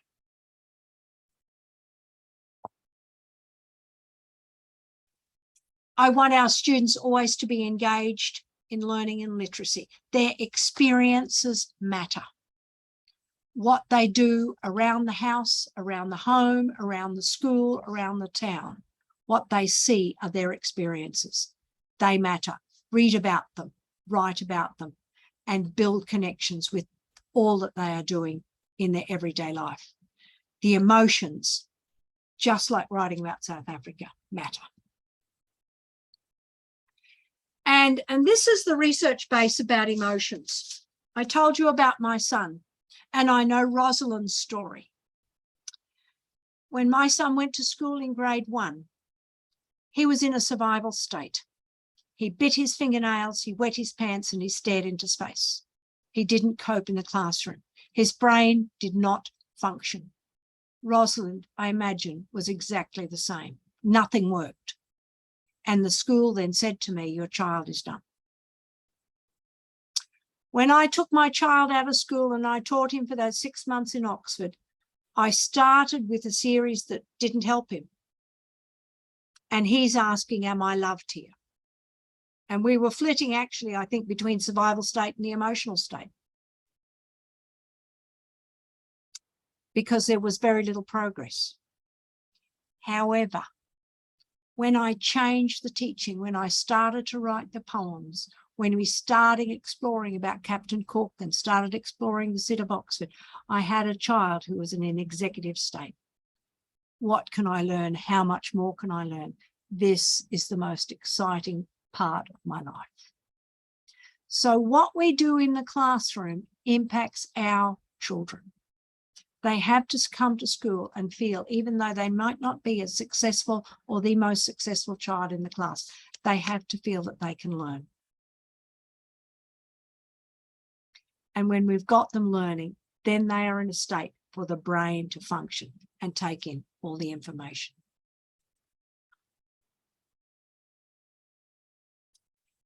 Any more questions on that? Because I'm going back to these results. This is my son when he was age 11. They did a test for speech language impairment, and you can see they're asked to do auditory number memory. So you read these numbers, you learn. The tester gives you a series of numbers, and you are to tell them back to the tester in a forward direction, then backwards. And I go by percentile rank. He was on the 5th percentile and then the 10th percentile for reversing them. Auditory sentence is to repeat a sentence accurately back to the tester, and he couldn't do it. He was placed 2 out of 100. Word memory again, 3 out of 100. And you can see overall he ranks 2, second out of 100 in doing these things. At the age he was 11, his median auditory perceptual aid was 5 years and 10 months. At this time, he was reading and writing effectively. And he still had these big problems. When we changed the teaching, we changed the outcome. These poor results did not impact his learning. And so in 2007, he graduated from high school in the top 20% of his class and won the Exceptional Children Award for twice exceptional for the Yes I Can Award for academics. And then in 2011, he graduated the University of Tasmania after 5.5 years with 2 honours degrees, 1 in mathematics and 1 engineering. And you'd think, well, that's nearly the end. He's done really well now. And then this happened. So I'm going to show you this book. When my son was 6 years. Whoops. Years old, he failed first grade. He couldn't read. Usually students have 1,000 words. He could read 10 words. And we were told that he has a low IQ. He can't do anything. The child is slow. I decided to take Nicholas on myself. I'm going to try it at home and work from home.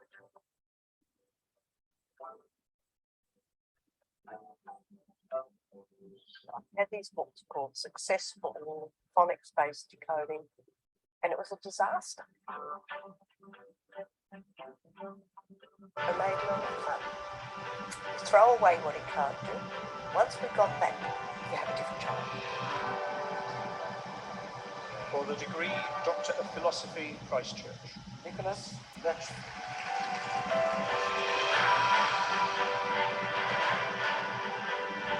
I'm graduating from the University of Oxford with a DPhil in Applied Mathematics. I became the reading specialist teaching children who failed at reading programs. As opposed to focusing on the weaknesses and capitalising on strengths. I wouldn't have got to Oxford if it wasn't because of my dreams and aspirations. Labelling is the worst thing we do to children. Believe in your child, then they can achieve whatever they like.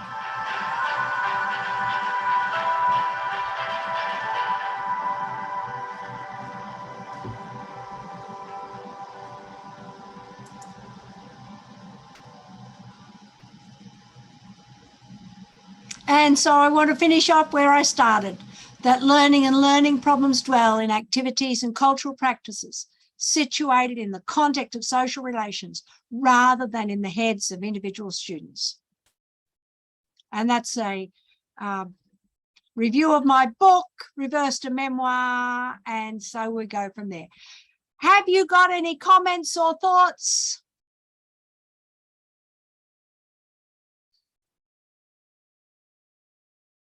Tears of joy. I agree. Thank you. I have loved doing this presentation. I hope I did what I was supposed to do, and I hope you learned something from it, because I saw there were psychologists and people here, and I'm more talking about teaching than identifying children. I really struggle with labels because I think they put children into boxes rather than saying, what do I have to do to teach this child to read?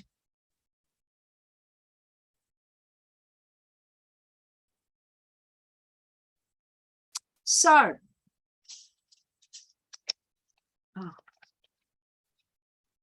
Reynards, over to you. We got any questions?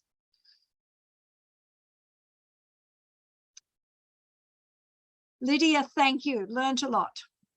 Thank you. All right. I think that has been a great session so far. I think by far this has been one of the most interactive sessions we've had.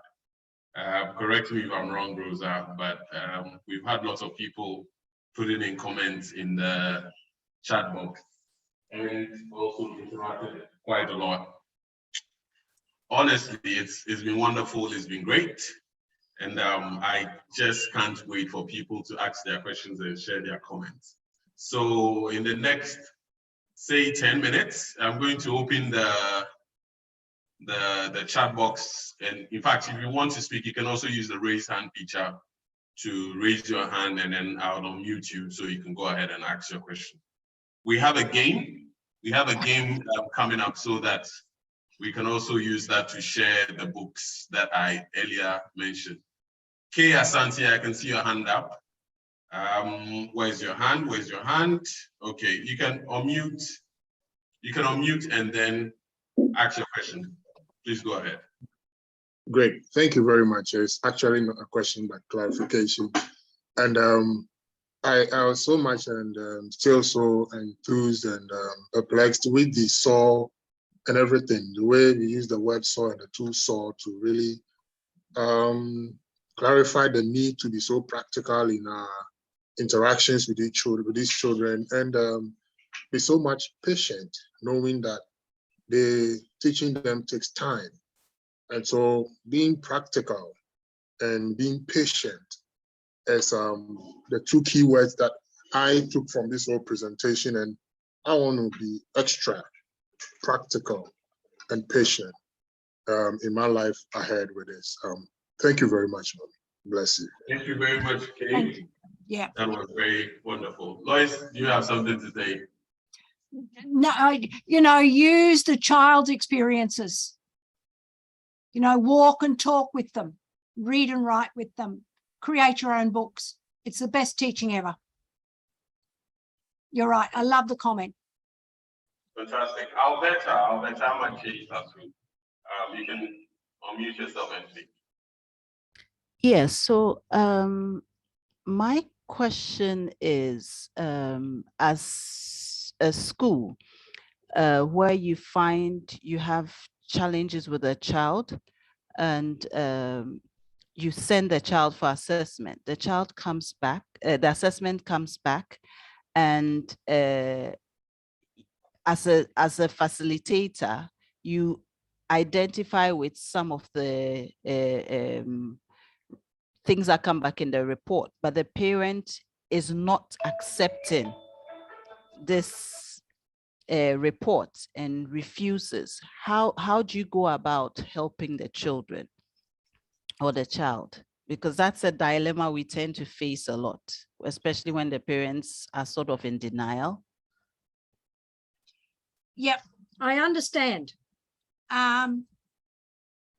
There's a challenge about going the model that we have, you know, in the West, and we're going through testing and then saying to the parents, this child has a problem. I focus on the teaching and work out, what do I have to do? What does the child know with teaching? And I look at those reports, and I actually don't need that report to teach that child. So I'm coming from a different point of view to what you have. And I'm coming from a different point of view from many of what we call the diagnosticians and the test and the clinicians here. Because when I pick up a child, my question is, what do I have to do to teach this child to read? And yes, they might be slower. They might take longer. And I think I would ask, this is a challenge of the parents. Do the parents then have time to help that child read after school? And that, I think, is the bigger problem. What support can we find to help that child learn after school and in school? Does that make sense? Does that help you at all? Or does that cause more problems?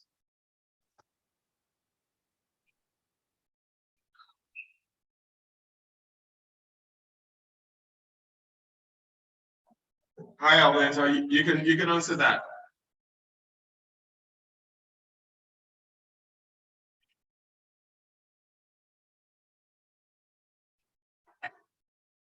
Who was talking?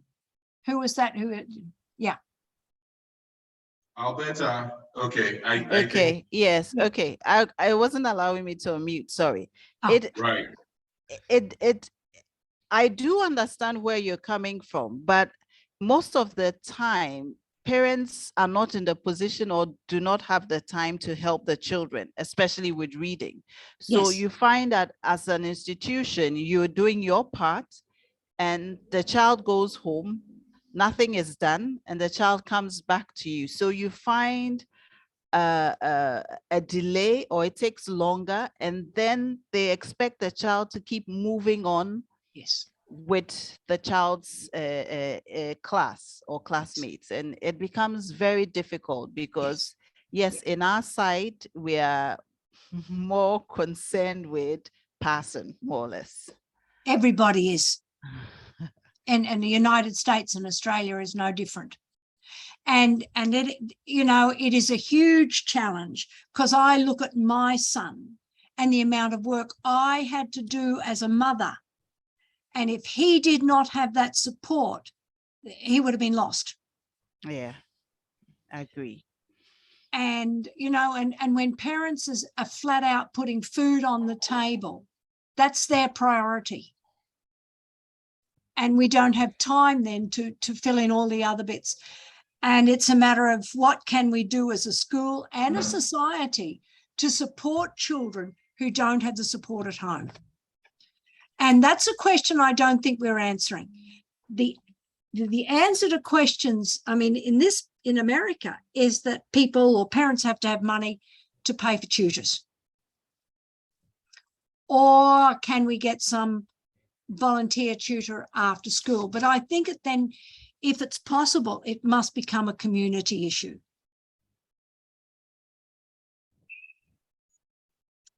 because the cost of not teaching our children to read and leaving a child behind all the way along just expands as they get older. And I don't have all of the answers for this. I just know how much work is involved in teaching children like my son, to have him go from nothing to the top of the class. I mean, I was very lucky that once we got him to read, he was willing to put the work in. And that's another issue. But, you know, I know exactly what you're saying, but I don't have answers for it. Thank you. I wish I did, but I don't. Other than paying teachers more. And then we don't want to pay teachers more. I'm pretty sure somewhere along the line, sometime in the future, we are going to get answers to all these things. If there's anything to be of consolation, I'd like to say that it's quite recently that a lot of people are coming to the realization or coming to the understanding that, especially in our parts of the world, having learning disability does not necessarily mean a person is dumb. It doesn't also necessarily mean that, I have witnessed some instances that people think that it's a curse, but we'll get to the point where people, parents, society, schools, and all that would really appreciate what it is. And there will be no stigmatization. Yeah. So yeah, I think that's one of the jobs that ADO is trying to achieve across the whole of Africa. And Yes. so we all need to, come on board and do as much as we can to make sure this becomes a reality. Eric Kumbe.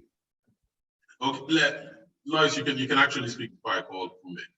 Eric. You know, the research has shown that smaller groups, smaller class sizes help. But the big deal for me is teacher knowledge. Greater teacher knowledge of the reading process. And we ignore that. Right. And we give some of the most inexperienced teachers the most difficult children. And we expect them to be able to do it in the school day or within an hour or whatever the time period may be. And it does take longer. It does take more effort. And we're not acknowledging that the effort.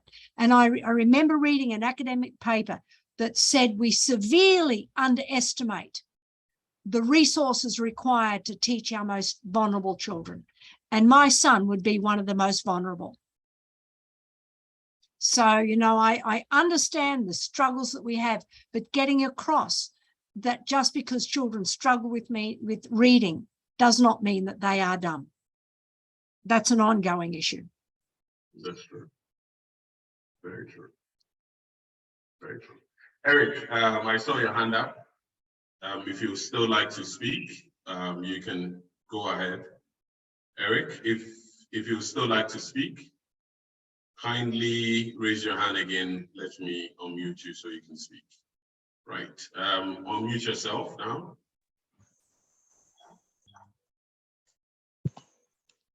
Okay. Thank you very much for the opportunity. I am very excited for the presentation so far, and then I'm really learning a lot.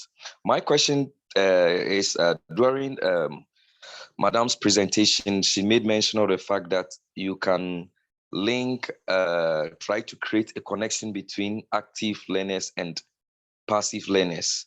In this part of our country, Ghana, where this time around promotion and demotion, is not something that is being encouraged.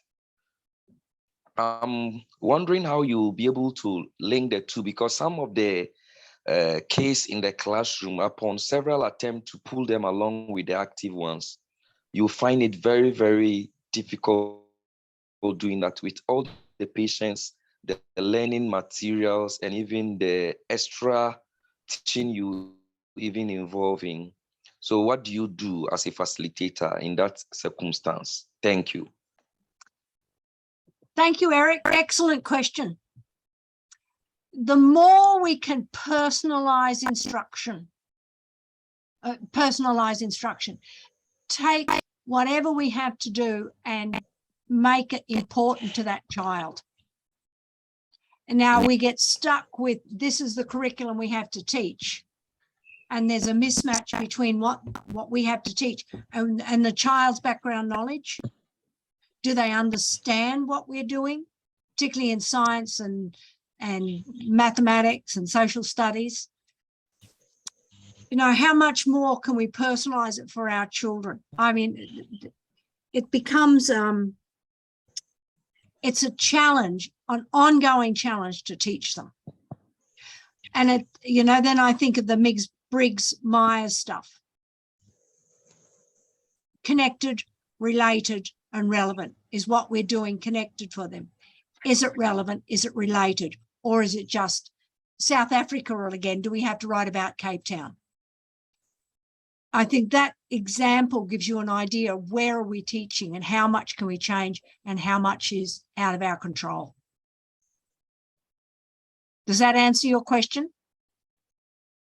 Yes, I've gotten you now. So it means therefore that you have to do more of personal teaching after the classroom teaching. Is that what you mean? Yes. Yes. Okay. Okay. And you have to bring in more materials, more concrete materials. It's a lot more work. It's harder teaching. There's a lot more thinking on our part, and you do a lesson and it doesn't always work. And then you go, oh, what do I do now? After all my work, it didn't work. The kids didn't like it, and that's discouraging. But I still think we've got to do a lot of concrete teaching, a lot of touching, because it's about memory and engagement. Because if we don't have engagement, we don't have anything. Awesome. Awesome. Awesome. Thank you very much, Lois. So I have put a link in the chat. We are going to take a quick quiz, after which we would announce the first two winners to be the recipient of Lloyd's awesome book that she's put together. We are giving out 2 free ebooks tonight. So the quiz is in the quiz is in the link. If you open the chat box, you'll see the link to the quiz. I am at the back end seeing all. Right, that's the book. That's my book. Yeah. Yes, that's my book, The Story of My Son. And if you look on Goodreads, there's quite a few very nice reviews of it. You know, what drives me is my son's learning happened by accident and mistakes. If he had stayed in Australia, he would not be where he is today. And that is frightening. Fantastic. Okay, so the quiz is open now. I'm looking forward to seeing people working on it right away. But I think very good. Yeah. So let's start. It's just a couple of seconds long to complete it. So let's start. After the quiz, we are going to take a group picture. Yes, we are going to take an e-group picture. So I guess that when it gets to that point, we all have to turn on our cameras so we can have a wonderful group picture. Then again, I would also like to say that we have lots of resources on our Telegram group. So if you are not on the Africa Dyslexia Telegram group, you're missing a lot. In fact, I just got an idea to host Lois on the group again, so she can answer all questions you may have after tonight on the group. So if you are not on the Africa Dyslexia group, I'll post the link to our Telegram channel So you can also do that. Reynard, I don't know, how does this link work? Is it, ask them if it's working for everyone. Sure, Genevieve. And Rosalind, Lady Rosa, quick one. How many of you are able to access the quiz? How many of you are able to access it?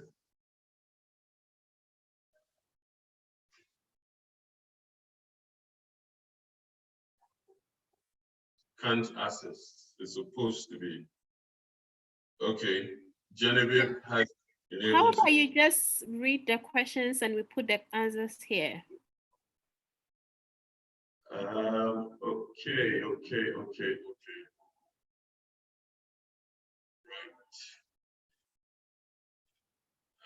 I would have actually gotten the first group of people, which hold on, let me see here. It's supposed to be public. In the meantime, yes, it's public. So what feedback do you get? For me, it's not clickable for me. I can't select the answers. Wow.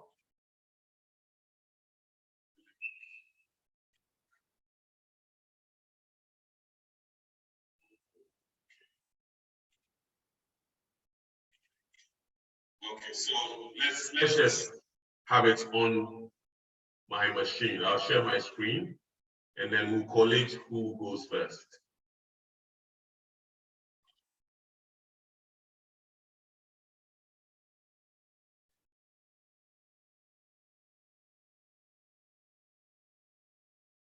So what I'm going to do is to share my screen. If you have the answer to what I'm trying, the question that comes on, just go ahead and then put it in the chat box. Let's go.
So that's the end of the quiz. Do we by any chance have the winner on the, okay.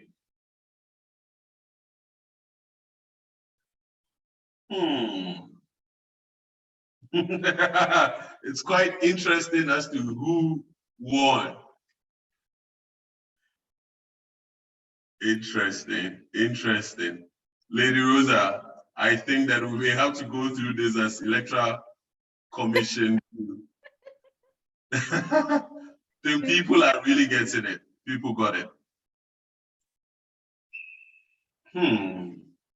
Okay, you can call them out and then. Who is Galaxy Tab A 8.0 2019? Kindly raise your hand. Let me know.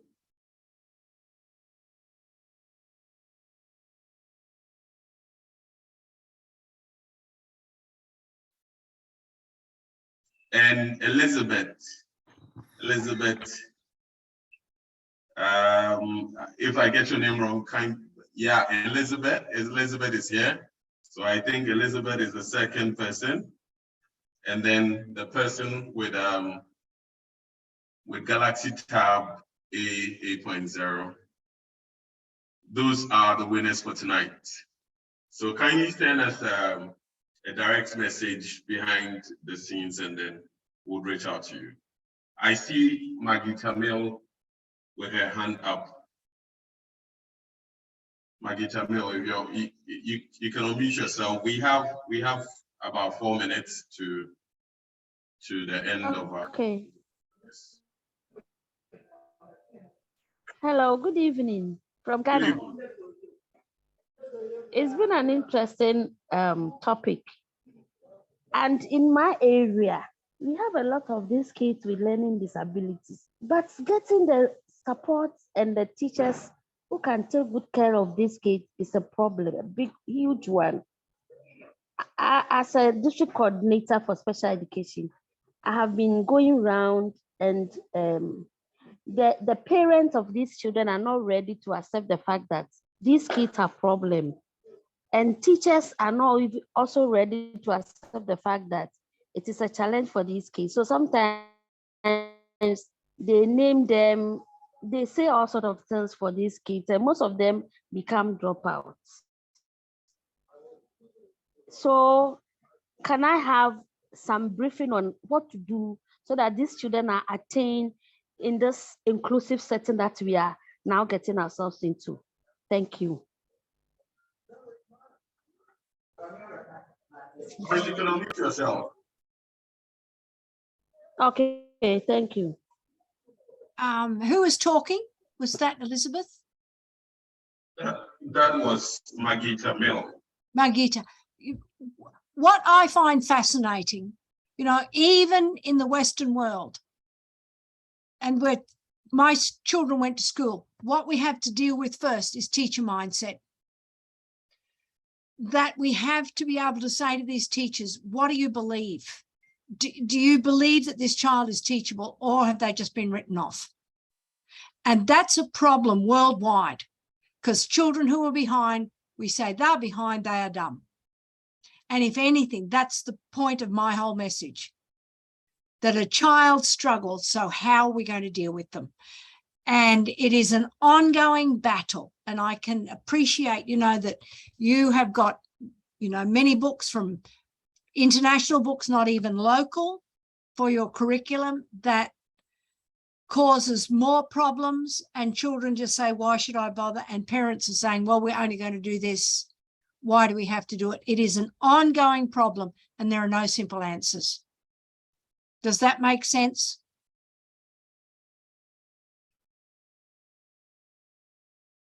I think it does. And I just want to add, Maggie, for our August training, we have someone coming from the GES who is in charge of SPED, and he's going to share a lot of information about what the government is also doing and how you can access some resources in Ghana here. So you have to be part of that training.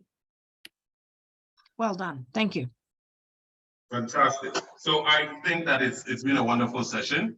Lady Rosa, if you are ready, we are ready to take our group picture. But before our group picture, I would like to say, share your reviews of the African Dyslexia Organization via Google. I've posted a link. Go there. Over here in Ghana, most Uber drivers will say, give me 5 stars. But hey, when you go there, you have the access to give 11 stars, do so. I have also posted the link to our Telegram group. A lot of the times when you have any question you would want to ask any of the resource persons that have been through so far, you can post it on there and you'll be attended to. We have lots of resources that we post on there from time to time as well.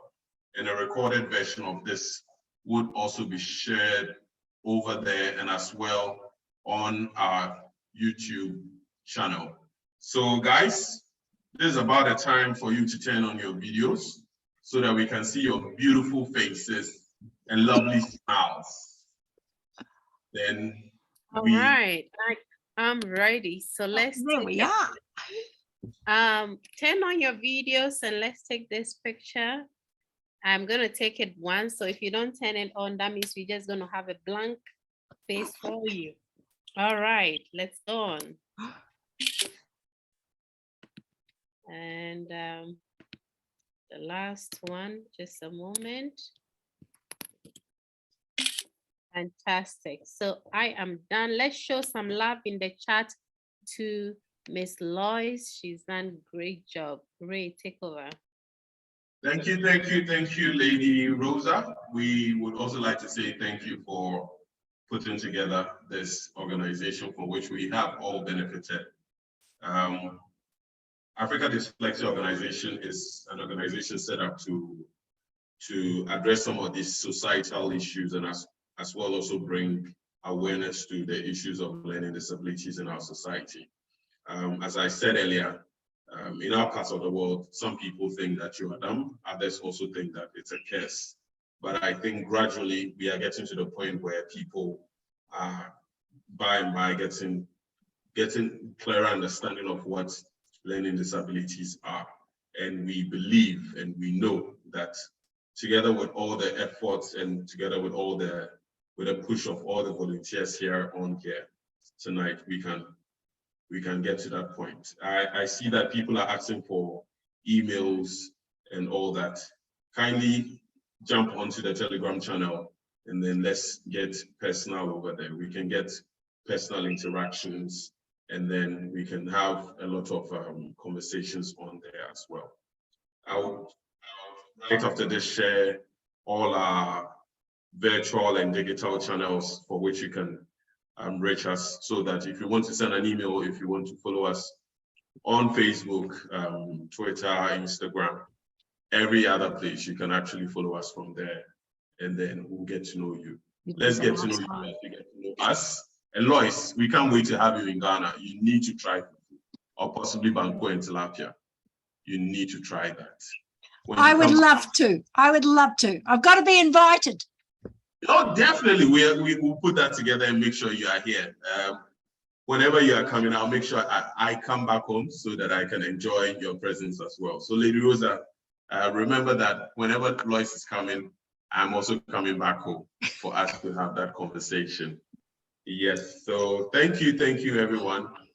We hope to see all of you here again tomorrow evening, same time, to continue our session. Have a lovely evening. Have a lovely morning, afternoon,